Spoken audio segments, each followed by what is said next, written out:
I work for the Department of Biodiversity, Conservation and Attractions as a threatened flora officer. Always been interested in the environment. However, initially I was a physiotherapist.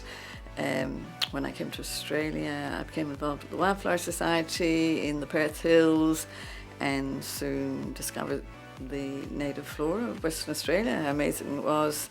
And so I went back to study with a focus on botany and plant ecology, and ended up coming to the South Coast to work on a project surveying flora and fauna in the mountains of the South Coast.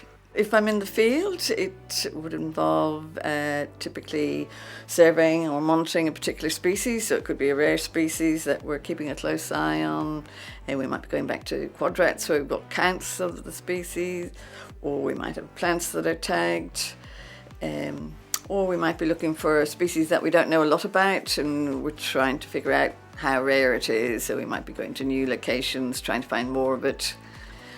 And then in the office, there's a lot of time spent mapping the work we've done and entering the data of the work we've done and doing reports. My favourite part, I suppose, is always very exciting if you find a new population of a very rare plant, or if you find a plant that very little is known about.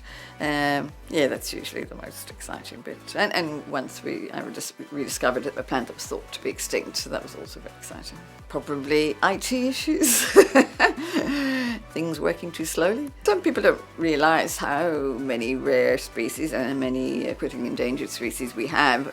They might think, oh well, there's lots of bush, lots of these species. So people probably don't realise what unique flora we have. Or another myth might be, they think everything can recover after fire, but some species may, some may not, and it depends on the fire. People very often want to know the identity of plants. Probably is the most common. People are interested. It takes a long time to get to know, because we have thousands and thousands of species. I don't know them all, but I know more than the average person. So probably the most common is having help identify things. I give talks from time to time. So it was in spring. There was a major Australian wildflower conference in Albany. So gave a talk of that and assisted with the conference tours. So through conferences and also through sort of smaller scale presentations, in the Albany area. We have some major issues, obviously, or we wouldn't have so many critically endangered flora. Disease is probably the biggest one, between Phytophthora dieback, and also we have an aerial canker fungus. There's some other big issues, and probably now drying climate is becoming more apparent with drought issues, and then herbivory or grazing some of our rare plants is another issue.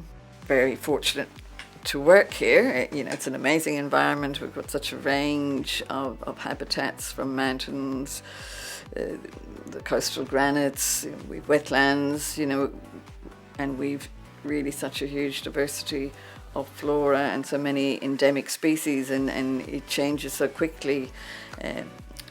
Within kilometres you may go into a totally different habitat with lots of different species, so I suppose you can never be bored. So that's probably one of the most exciting things. It's always good to get out and experience it, to volunteer. We do get students volunteering. They've been very helpful over the years.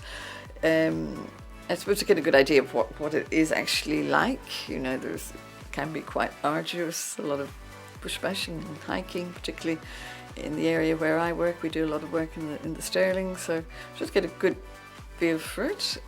But there's, so many areas of science to get into.